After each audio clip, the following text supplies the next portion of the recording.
मैं एक मियाँ हूँ, मुती और फरमाबरदार। अपनी बीवी रोशन आरा को अपनी जिंदगी की हर एक बात से आगाह करना उसूल जिंदगी समझता हूँ और हमेशा इस पर कारबंद रहा हूँ। खुदा मेरा अंजाम बखैर करे।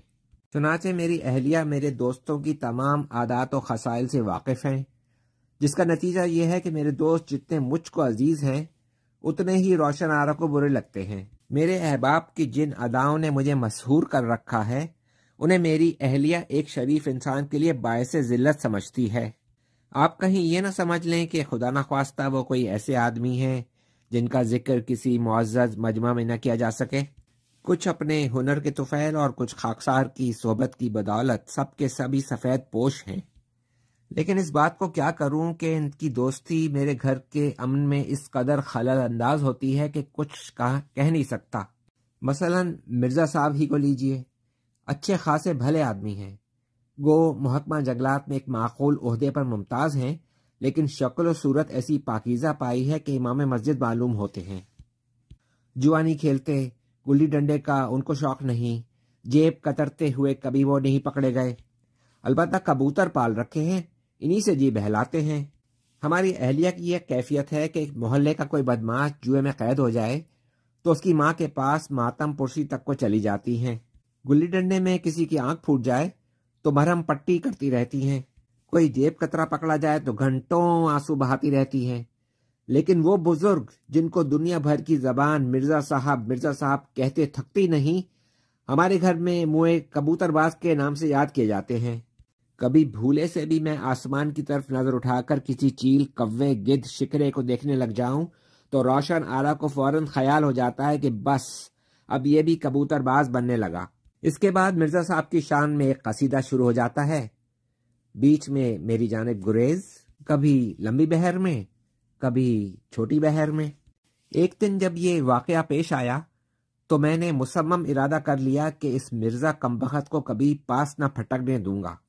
आखिर घर सबसे मुकद्दम है। मियाँ बीवी के बाहमी इखलास के मुकाबले में दोस्तों की खुशनुदी क्या चीज़ है। चुनाचे हम गुस्से में भरे हुए मिर्जा साहब के घर गए। दरवाज़ा खटखटाया, कहने लगे अंदर आ जाओ। हमने कहा नहीं आते, तुम बाहर आओ। खैर अंदर गया।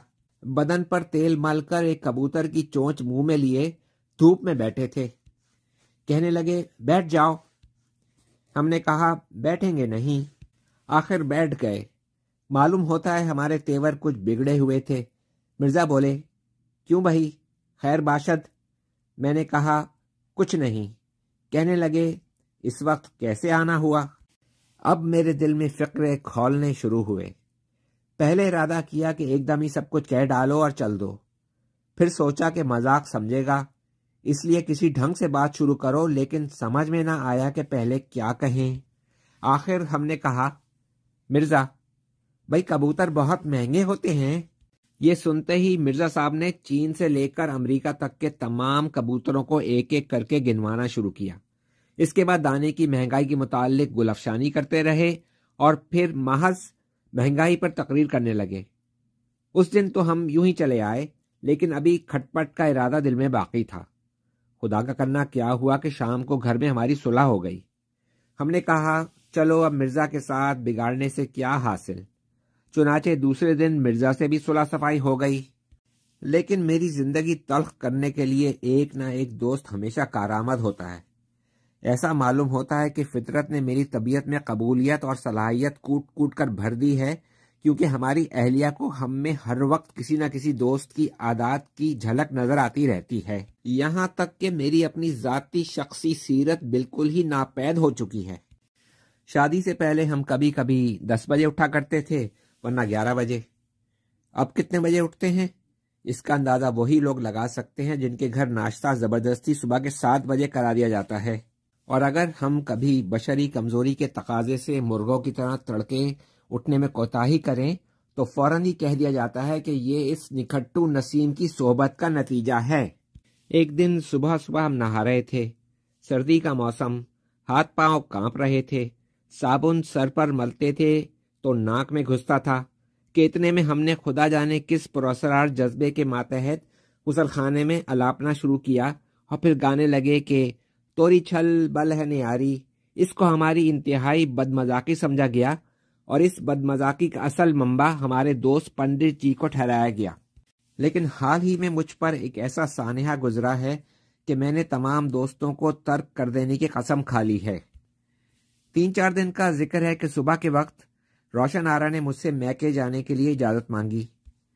जब से हमारी शादी हुई है रोशन आरा सिर्फ 2 दफ़ा मैके गई है और फिर उसने कुछ इस सादगी और इज्ज से कहा कि मैं इनकार न कर सका।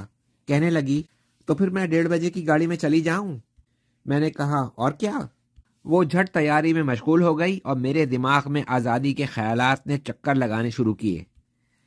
यानी अब बेशक दोस्त आएं, बेशक उधम मचाएं, मैं बेशक गाऊं, बेशक जब चाहूं उठूं, बेशक थिएटर जाऊं। मैंने कहा, रोशन आरा जल्दी करो, नहीं तो गाड़ी छूट जाएगी। 7 स्टेशन पर गया। जब गाड़ी में सवार करा चुका तो कहने लगी, खत रोज लिखते रहिए। मैंने कहा, हर रोज, और तुम भी। खाना वक्त पे खा लिया कीजिए, और हाँ, धुली हुई जुर्राबें और रुमाल अलमारी के निचले खाने में पड़े हैं। इसके बाद हम दोनों खामोश हो गए और एक दूसरे के चेहरे को देखते रहे। उसकी आंखों में आंसू भर आए। मेरा दिल भी बेताब होने लगा और जब गाड़ी रवाना हुई तो मैं देर तक मबहूत प्लेटफॉर्म पर खड़ा रहा। आखिर आहिस्ता आहिस्ता कदम उठाता हुआ किताबों की दुकान तक आया और रिसालों के वर्क पलट पलट कर तस्वीरें देखता रहा। एक अखबार खरीदा, तह करके जेब में डाला और आदत के मुताबिक घर का इरादा कर लिया। फिर ख्याल आया कि अब घर जाना जरूरी नहीं रहा। अब जहां चाहूं जाऊं, चाहूं तो घंटों स्टेशन पर ही टहलता रहूं। दिल चाहता था कलाबाजियां खाऊं। कहते हैं कि जब अफ्रीका के वहशियों को किसी तहसीब याफ्ता मुल्क में कुछ अरसे के लिए रखा जाता है तो गो वो वहां की शान और शौकत से बहुत मुतासिर होते हैं, लेकिन जब वापस जंगलों में पहुंचते हैं तो खुशी के मारे चीखे मारते हैं। कुछ ऐसी ही कैफियत मेरे दिल की भी हो रही थी। भागता हुआ स्टेशन से आजादाना बाहर निकला। आजादी के लहजे में तांगे वाले को बुलाया और कूद कर तांगे में सवार हो गया। सिगरेट सुलगा लिया, टांगे सीट पर फैला दी और क्लब को रवाना हो गया। रास्ते में एक बहुत जरूरी काम याद आ गया। तांगा मोड़कर घर की तरफ पलटा। बाहर ही से नौकर को आवाज दी, अमजद। हुजूर, देखो हज्जाम को जाके कह दो कि कल 11 बजे आए। बहुत अच्छा। 11 बजे, सुन लिया ना? कहीं रोज की तरह फिर 6 बजे वारिद ना हो जाए। बहुत अच्छा हुजूर। और अगर 11 बजे से पहले आए तो धक्के देकर बाहर निकाल दो। यहां से क्लब पहुंचे। आज तक कभी दिन के 2 बजे क्लब न गया था। अंदर दाखिल हुआ तो सुनसान, आदमी का नामो निशान तक नहीं। सब कमरे देख डाले। बिलियर्ड का कमरा खाली, शतरंज का कमरा खाली, ताश का कमरा खाली। सिर्फ खाने के कमरे में एक मुलाजिम छुरियां तेज कर रहा था। उससे पूछा, क्यों बे, आज कोई नहीं आया? कहने लगा, हुजूर आप जानते हैं इस वक्त भला कौन आता है। बहुत मायूस हुआ। बाहर निकलकर सोचने लगा कि अब क्या करूं। और कुछ ना सूझा तो वहां से मिर्जा साहब के घर पहुंचा। मालूम हुआ अभी दफ्तर से वापस नहीं आए। दफ्तर पहुंचा, देखकर बहुत हैरान हुए। मैंने सब हाल बयान किया। कहने लगे, तुम बाहर के कमरे में ठहरो, थोड़ा सा काम रह गया है, बस अभी भुगता के तुम्हारे साथ चलता हूं। शाम का प्रोग्राम क्या है? मैंने कहा, थिएटर। कहने लगे, बस बहुत ठीक है, तुम बाहर बैठो, मैं अभी आया। बाहर के कमरे में एक छोटी सी कुर्सी पड़ी थी। उस पर बैठकर इंतजार करने लगा और जेब से अखबार निकालकर पढ़ना शुरू कर दिया। शुरू से आखिर तक सब पढ़ डाला और अभी 4 बजने में 1 घंटा बाकी था। फिर से पढ़ना शुरू कर दिया। सब इश्तहार पढ़ डाले और फिर सब इश्तहारों को दोबारा पढ़ डाला। आखिरकार अखबार फेंक कर बगैर किसी तकल्लुफ या लिहाज के जमाइयां लेने लगा। जमाई पे जमाई, जमाई पे जमाई, हत्ता के जबड़ों में दर्द होने लगा। इसके बाद टांगे हिलाना शुरू की, लेकिन इससे भी थक गया। फिर मेज पर तबले की गते बजाता रहा। बहुत तंग आ गया तो दरवाजा खोलकर मिर्जा से कहा, अबे यार, अब चलता भी है कि मुझे इंतजार ही में मार डालेगा। मर्दूद कहीं का, सारा दिन मेरा जाया कर दिया। वहां से उठकर मिर्जा के घर गए। शाम बड़े लुत्फ में कटी। खाना क्लब में खाया और वहां से दोस्तों को साथ लिए थिएटर गए। रात के 2:30 बजे घर लौटे। تکیے پر سر رکھا ہی تھا کہ نیند نے بے ہوش کر دیا۔ صبح آنکھ کھولی تو کمرے میں دھوپ لہریں مار رہی تھی۔ گھڑی کو دیکھا تو 11:15 بجے تھے۔ ہاتھ بڑھا کر میز پر سے ایک سگریٹ اٹھایا اور سلگا کر تشتری میں رکھ دیا اور پھر اونگنے لگا۔ 11 بجے امجد کمرے میں داخل ہوا اور کہنے لگا، حضور حجام آیا ہے۔ ہم نے کہا یہیں بلا لاؤ۔ یہ عیش مدت کے بعد نصیب ہوا کہ بستر پر لیٹے لیٹے حجامت بنوا لیں۔ اطمینان سے اٹھے اور نہا دھو کر باہر جانے کے لیے تیار ہوئے، لیکن طبیعت میں وہ شگفتگی نہ تھی جس کی امید لگائے بیٹھے تھے۔ چلتے وقت الماری سے رومال نکالا تو خدا جانے کیا خیال آیا۔ وہیں کرسی پر بیٹھ گیا اور سودائیوں کی طرح اس رومال کو تکتا رہا۔ الماری کا ایک اور خانہ کھولا تو سرمئی رنگ کا ایک ریشمی دوپٹہ نظر آیا۔ باہر نکالا، ہلکی ہلکی عطر کی خوشبو آ رہی تھی۔ بہت دیر تک اس پر ہاتھ پھیرتا رہا۔ دل بھر آیا، گھر سونا معلوم ہونے لگا۔ بہتیرا اپنے آپ کو سنبھالا، لیکن آنسو ٹپک ہی پڑے۔ آنسوؤں کا گرنا تھا کہ بے تاب ہو گیا اور سچ مچ رونے لگا۔ سب جوڑے باری باری نکال کر دیکھے، لیکن نامعلوم کیا کیا یاد آیا کہ اور بھی بے قرار ہوتا گیا۔ آخر نہ رہا گیا، باہر نکلا اور سیدھا تار گھر پہنچا۔ وہاں سے تار دیا کہ میں بہت اداس ہوں، تم فوراً آ جاؤ۔ تار دینے کے بعد دل کو کچھ اطمینان ہوا۔ یقین تھا کہ روشن آرا اب جس قدر جلد ہو سکے گا آ جائے گی۔ اس سے کچھ ڈھارس بند گئی اور دل پر سے جیسے ایک بوجھ ہٹ گیا۔ دوسرے دن دوپہر کو مرزا کے مکان پر تاش کا مارکا گرم ہونا تھا۔ وہاں پہنچے تو معلوم ہوا کہ مرزا کے والد سے کچھ لوگ ملنے آئے ہیں، اس لیے تجویز یہ ٹھہری کہ یہاں سے کسی اور جگہ سرک چلو۔ ہمارا مکان تو خالی تھا ہی، سب یار لوگ وہیں جمع ہوئے۔ امجد سے کہہ دیا کہ حقے میں اگر ذرا سا بھی خلل واقع ہوا تو تمہاری خیر نہیں، اور پان اس طرح سے متواتر پہنچتے رہیں کہ بس تانتا لگ جائے۔ اب اس کے بعد کے واقعات کو کچھ مرد ہی اچھی طرح سمجھ سکتے ہیں۔ شروع میں تو تاش باقاعدہ اور باضابطہ ہوتا رہا، جو کھیل بھی کھیلا بہت معقول طریقے سے، قواعد و ضوابط کے مطابق اور متانت و سنجیدگی کے ساتھ، لیکن 1-2 گھنٹے کے بعد کچھ خوش طبعی شروع ہوئی۔ یار لوگوں نے ایک دوسرے کے پتے دیکھنے شروع کر دیے۔ یہ حالت تھی کہ آنکھ بچی نہیں اور ایک آدھ کام کا پتہ اڑا نہیں، اور ساتھ ہی قہقہے پر قہقہے اڑنے لگے۔ 3 گھنٹے کے بعد یہ حالت تھی کہ کوئی گھٹنا ہلا ہلا کر گا رہا ہے، کوئی فرش پر بازو ٹیکے بجا رہا ہے، کوئی تھیٹر کا ایک آدھ مذاقیہ فقرہ لاکھوں دفعہ دوہرا رہا ہے، لیکن تاش برابر ہو رہا ہے۔ تھوڑی دیر کے بعد دھول دپا شروع ہو گیا۔ ان خوش فعلیوں کے دوران میں ایک مسخرے نے ایک ایسا کھیل تجویز کر دیا جس کے آخر میں ایک آدمی بادشاہ بن جاتا ہے، دوسرا وزیر، تیسرا کوتوال، اور جو سب سے ہار جائے وہ چور۔ سب نے کہا واہ واہ کیا بات کہی ہے۔ ایک بولا پھر آج جو چور بنا اس کی شامت آ جائے گی۔ دوسرے نے کہا اور نہیں تو کیا، بھلا کوئی ایسا ویسا کھیل ہے، سلطنتوں کے معاملے ہیں، سلطنتوں کے۔ کھیل شروع ہوا۔ بدقسمتی سے ہم چور بن گئے۔ طرح طرح کی سزائیں تجویز ہونے لگیں۔